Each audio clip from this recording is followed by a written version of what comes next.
सुप्रभात बच्चों। बेटा आज पढ़ाना शुरू करने से पहले एक छोटी सी बात करना चाहती हूँ। आप लोग बेटा अपनी नोटबुक्स चेकिंग के लिए भेजते हैं, है ना। उसमें कई बार आप लोगों को मैं कमेंट्स लिखकर भेजती हूँ कि अपनी लिखावट की ओर ध्यान दें, वर्तनी की ओर ध्यान दें। लिखावट का मतलब है हैंड राइटिंग और वर्तनी का मतलब है स्पेलिंग्स। ये आपको क्यों बार बार कहा जाता है, क्यों मैं लिख लिख कर भेजती हूँ? इसका कारण ये है बेटा कि हमारी लिखावट अगर सुंदर नहीं होगी तो हमें, जब हम बड़े हो जाएंगे तो हमें कई बार बुरा महसूस होता है। दूसरों के सामने जब हम देखते हैं कि दूसरों की हैंड राइटिंग बहुत सुंदर है तो हमें अच्छा महसूस नहीं होता।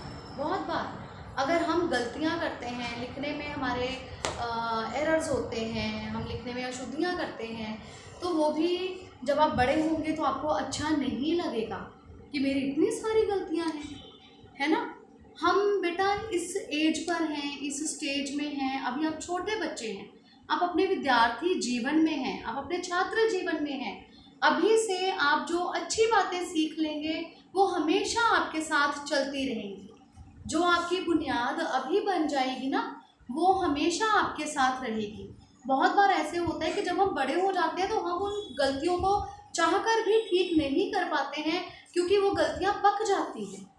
ऐसे ही एक बहुत बड़े व्यक्ति हुए हैं, एक महान व्यक्ति हुए हैं जिनके बारे में हम पढ़ेंगे और उन्होंने अपने छात्र जीवन के बारे में बताया है कि अपना छात्र जीवन उन्होंने कैसे बिताया, क्या गलती की उन्होंने और उन्होंने क्या अच्छा किया, अपने छात्र जीवन में क्या अच्छी बातें सीखी। तो बेटे आज हम अपनी पाठ्य पुस्तक वक्त वृक्ष में से छठा पाठ पढ़ेंगे, मेरा छात्र जीवन। बेटे अपनी पुस्तकें निकाल लीजिए, साथ में पेंसिल भी ले लीजिए ताकि आप कठिन शब्दों के अर्थ मेरे साथ साथ लिखते जाएं। पाठ 6 है मेरा छात्र जीवन, पेज नंबर 43, यानी कि पृष्ठ 43, पेज नंबर 43। सबसे पहले पढ़ेंगे पाठ प्रवेश। यह लेख हमारे राष्ट्रपिता मोहनदास करमचंद गांधी ने स्वयं लिखा है। गांधी जी के नाम से आप समझ गए होंगे ना, महात्मा गांधी। महात्मा गांधी का पूरा नाम मोहनदास करमचंद गांधी। इसमें उन्होंने अपने छात्र जीवन का वर्णन किया है। उनके छात्र जीवन के वर्णन में इतनी सच्चाई है कि हम भी उससे यह शिक्षा ले सकते हैं कि जीवन में छोटी छोटी बातों पर ध्यान देकर कैसे एक दिन हम बड़े आदमी बन सकते हैं। पाठ शुरू करते हैं। हाई स्कूल में मैं मूर्ख नहीं माना जाता था। मैं मतलब मैं कौन? गांधी जी। गांधी जी अपने बारे में कह रहे हैं कि जब मैं हाई स्कूल में पढ़ता था तो मैं कोई बुद्धू बच्चा नहीं था, मैं मूर्ख नहीं समझा जाता था। शिक्षकों के प्रति प्रेम भावना हमेशा प्रकट करता रहा। अपने शिक्षकों के प्रति मान सम्मान, उनके प्रति प्रेम मैं प्रकट करता था। हर साल माँ बाप को विद्यार्थी की पढ़ाई तथा चाल चलन के संबंध में प्रमाण पत्र भेजे जाते।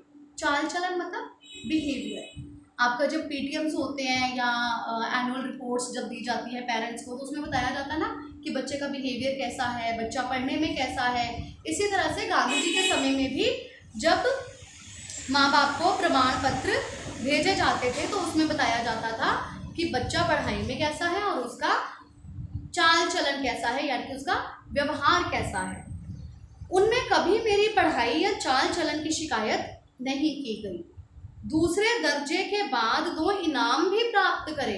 दूसरा दर्जा मतलब सेकंड क्लास के बाद। और 5वें तथा छठे दर्जे में तो क्रमशः 4 रुपये और 15 रुपये मासिक छात्रवृत्तियां भी मिली थी। बेटा छात्रवृत्ति का मतलब होता है स्कॉलरशिप। जो बच्चे बहुत इंटेलिजेंट होते हैं, बहुत होशियार होते हैं, उन्हें स्कॉलरशिप दी जाती है। उस समय भी उन्हें छात्रवृत्तियां मिलती थी। और गांधी जी को 5th क्लास में 5वें दर्जे में 4 रुपये और छठे दर्जे में यानी 6th क्लास में 15 रुपये मासिक छात्रवृत्तियां मिली थी। मासिक छात्रवृत्ति मतलब मंथली स्कॉलरशिप उनको मिलती थी। आप लोग सोच रहे होंगे 4 रुपये और 15 रुपये, फिर भी उसका जिक्र किया हुआ है। बेटे उस समय 4 रुपये और 15 रुपये ही बहुत होते थे, काफ़ी रकम होती थी। छात्रवृत्तियां मिलने में मेरी योग्यता की अपेक्षा भाग्य ने अधिक सहायता की। छात्रवृत्तियां सब लड़कों के लिए नहीं थी, हर एक के लिए छात्रवृत्ति नहीं होती थी। और उस समय 40-50 विद्यार्थियों की कक्षा में गुजरात के विद्यार्थी बहुत नहीं होते थे। जो 40-50 बच्चों की क्लास होती थी उसमें गुजरात के ज़्यादा बच्चे नहीं होते थे। गांधी जी गुजरात के थे, आपको पता है ना। गांधी जी का जन्म कहाँ हुआ था? पोरबंदर में, तो वो गुजरात के थे। अपनी तरह से मुझे याद आता है कि मैं अपने को बहुत योग्य नहीं समझता था। वो कहते हैं मुझे ऐसा नहीं लगता कि मैं बहुत कैपेबल था, मेरे में बहुत ज़्यादा क्षमता थी या मैं बहुत ज़्यादा योग्य था। इनाम अथवा छात्रवृत्ति मिलती तो मुझे आश्चर्य होता। आश्चर्य मतलब हैरानी। वो कहते हैं अगर मुझे कभी छात्रवृत्ति मिल जाती या मुझे कोई इनाम मिल जाता, कोई पुरस्कार मिल जाता, तो मुझे बड़ी हैरानी होती थी कि मुझे ये कैसे मिल गया, क्योंकि मैं अपने आप को इतना योग्य नहीं समझता था। परंतु एक भूल जिसकी मैं आज तक सजा पा रहा हूँ वह है मेरा सुलेख अच्छा नहीं होना। सुलेख मतलब हैंड राइटिंग। उनकी हैंड राइटिंग सुंदर नहीं थी। पढ़ाई में सुलेख होना आवश्यक नहीं, यह कुबुद्धि मेरे मन में ना जाने कहाँ से आ गई। कुबुद्धि मतलब बुरी बुद्धि, बुरा विचार।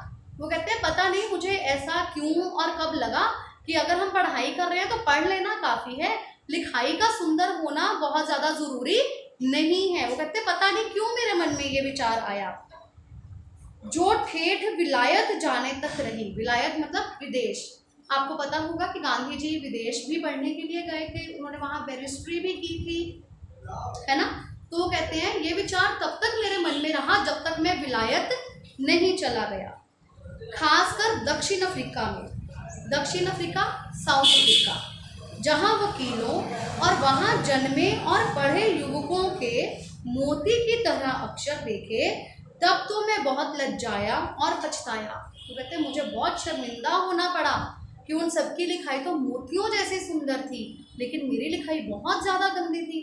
तो मुझे सबके सामने शर्मिंदा होना पड़ता था और मुझे पछताना भी पड़ा कि मैंने अपनी लिखाई सुंदर क्यों नहीं की। मैंने देखा कि लेख का खराब होना अधूरी शिक्षा की निशानी है।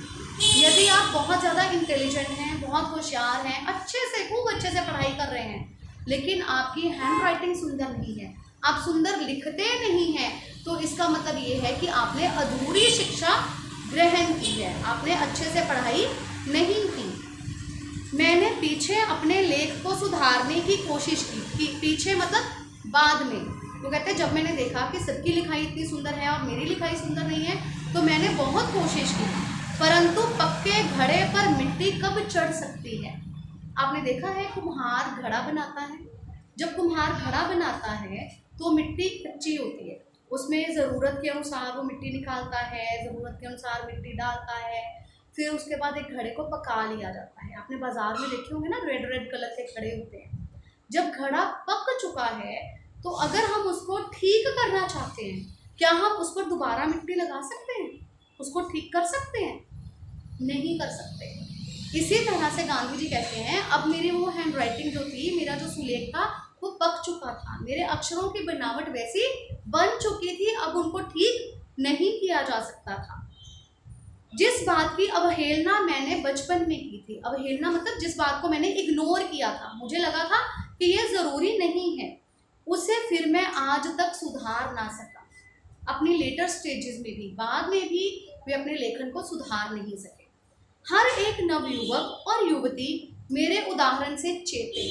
चेते का मतलब आप चौकन्ने हो जाएं, आप इसे सीखें। वो कहते हैं कि मैं अपनी जो उदाहरण आपको दे रहा हूँ, जो अपना एग्जाम्पल दे रहा हूँ, अपना एक्सपीरियंस बता रहा हूँ, उससे आपको सीख लेनी चाहिए, आपको चौकन्ने हो जाना चाहिए कि जब आप पढ़ रहे हैं, आप शिक्षा ग्रहण कर रहे हैं, तो आपको अपनी लिखावट की तरफ भी पूरा ध्यान देना है। और समझें कि सुलेख शिक्षा का आवश्यक अंग है। It is very important part, बहुत ज़रूरी है आपका सुलेख अच्छा होना। लेख सुधारने के लिए लेखन कला आवश्यक है, आपको लिखने का अभ्यास करने की ज़रूरत है। मैं तो अपनी यह राय बता रहा हूँ कि बालकों को आलेखन कला सीखनी चाहिए। आलेखन कला का मतलब है आर्ट, ड्राइंग, रचना करना। गांधी जी का ये मानना था कि बच्चों को चित्रकारी जरूर करनी आनी चाहिए। जितनी आप पेंसिल चलाते हैं, जितना आप सुंदर बनाते हैं, चित्रकारी करते हैं, आप जितना आपका हाथ चलता है सुंदर तरीके से, उतने ही सुंदर तरीके से आप अक्षरों की बनावट बना सकते हैं। जिस प्रकार पक्षियों और वस्तुओं आदि को देखकर बालक उन्हें याद करता है, याद रखता है और आसानी से पहचान लेता है, उसी प्रकार अक्षरों को भी पहचान लेता है।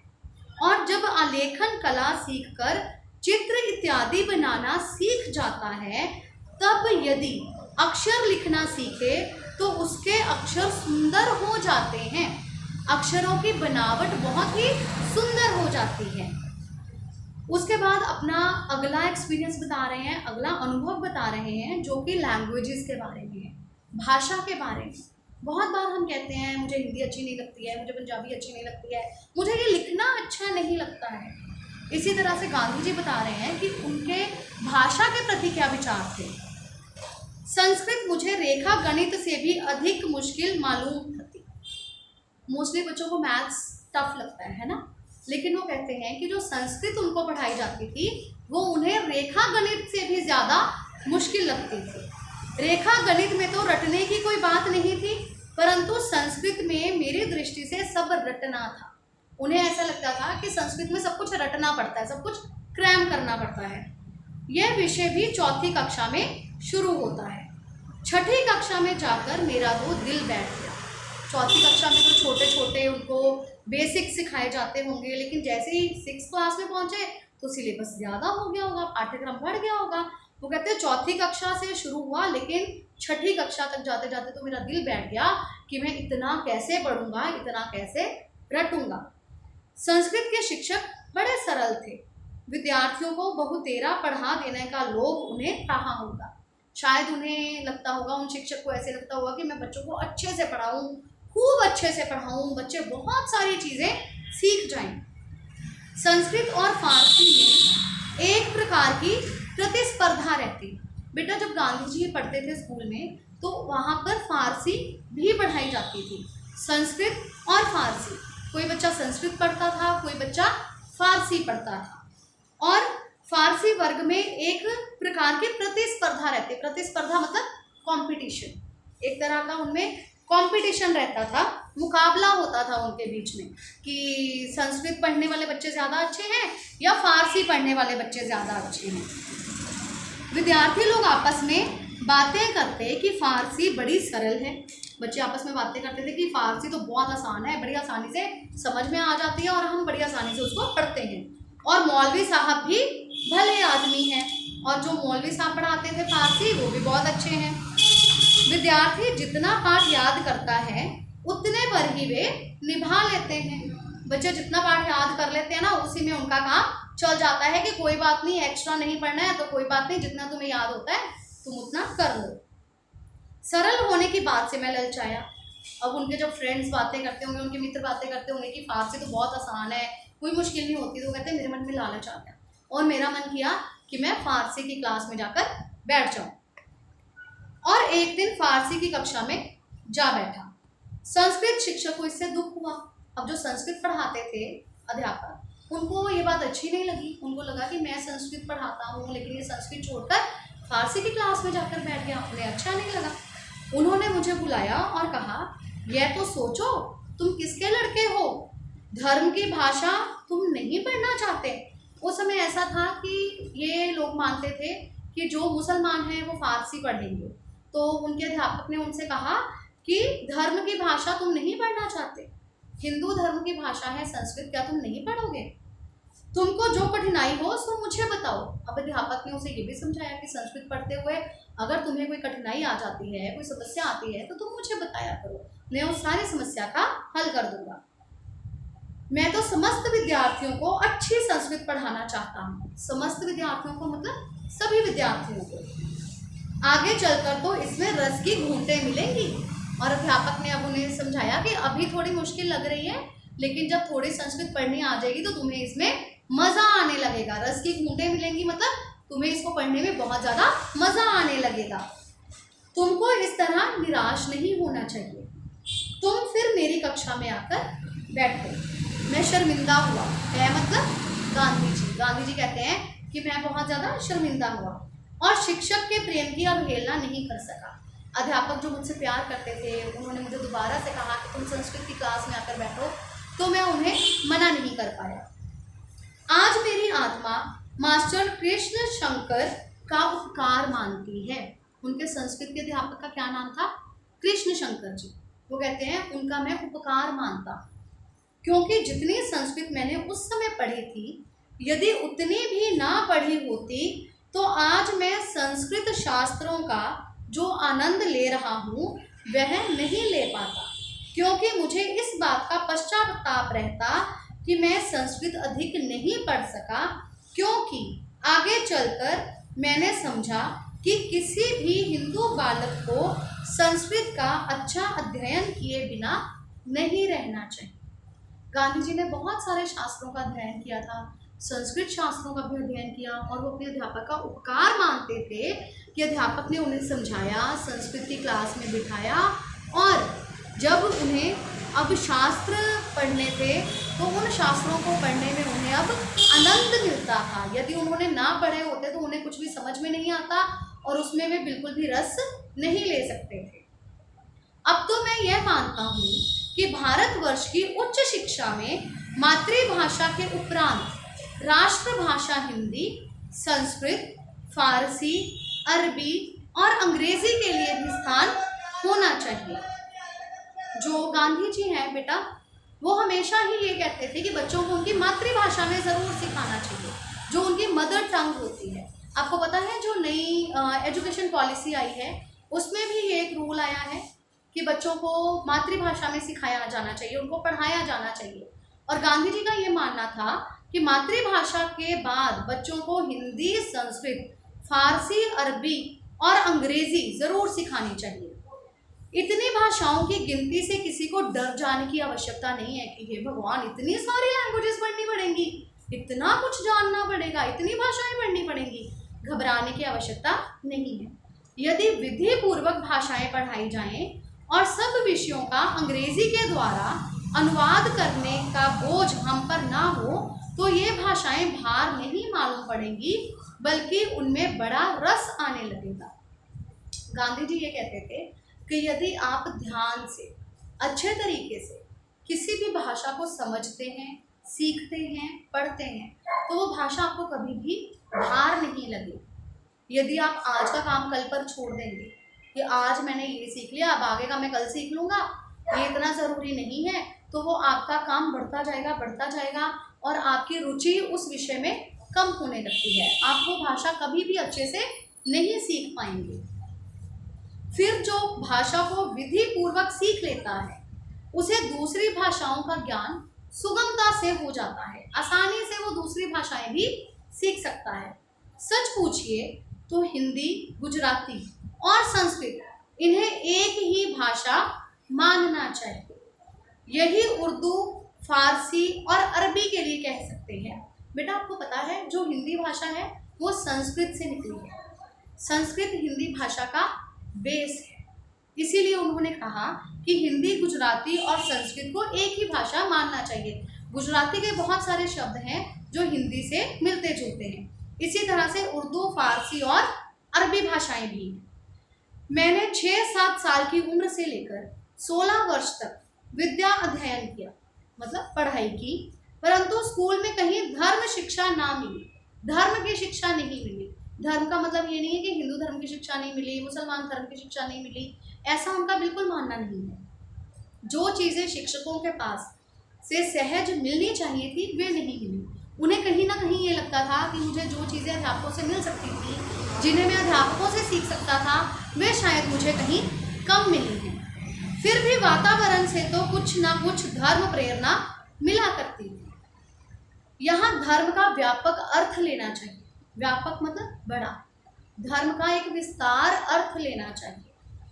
धर्म से मेरा अभिप्राय, अभिप्राय मतलब अर्थ, धर्म से मेरा अभिप्राय आत्मज्ञान से है, सेल्फ नॉलेज। मैं अच्छी तरह से इस बात का अनुभव कर रहा हूँ कि बचपन में पढ़े शुभ अशुभ संस्कार बड़े गहरे हो जाते हैं।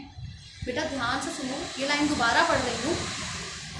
बचपन में पड़े शुभ अशुभ संस्कार बड़े गहरे हो जाते हैं। यानी कि हम अपने बचपन में जो अच्छी और बुरी बातें सीखते हैं वो बहुत ही गहरी हो जाती हैं, हमारे व्यवहार में वो बातें पक जाती हैं। और इसीलिए यह बात अब मुझे बहुत खल रही है मतलब अच्छी नहीं लग रही है कि लड़कपन में मतलब बचपन में कितने ही अच्छे ग्रंथों का श्रवण पाठ ना हो पाया। वो कहते हैं ये बात मुझे बहुत बाद में समझ में आई कि मुझे अच्छी पुस्तकें पढ़नी चाहिए, अच्छे ग्रंथ पढ़ने चाहिए। बहुत बाद में समझ में आया, अगर मुझे ये बात बचपन में समझ में आ जाती तो मैं और भी बहुत ज्ञान प्राप्त कर सकता था। आत्मज्ञान जो मुझे बाद में हुआ वो मैं बहुत ही पहले प्राप्त कर सकता था। बेटा हमारे जीवन में, हमारा जो छात्र जीवन है, हमारा जो विद्यार्थी जीवन है, हमारा जो बचपन है, वो हमारे जीवन की नींव होती है। इस बचपन में हम जो सीख लेते हैं वो उम्र भर हमारे साथ चलता है। और बहुत सारी ऐसी बातें, ऐसी चीज़ें हैं जो हमारे भीतर घर कर जाती हैं और हम कभी भी उनको बदल नहीं पाते और बहुत बार हमें उनके लिए पछताना पड़ता है।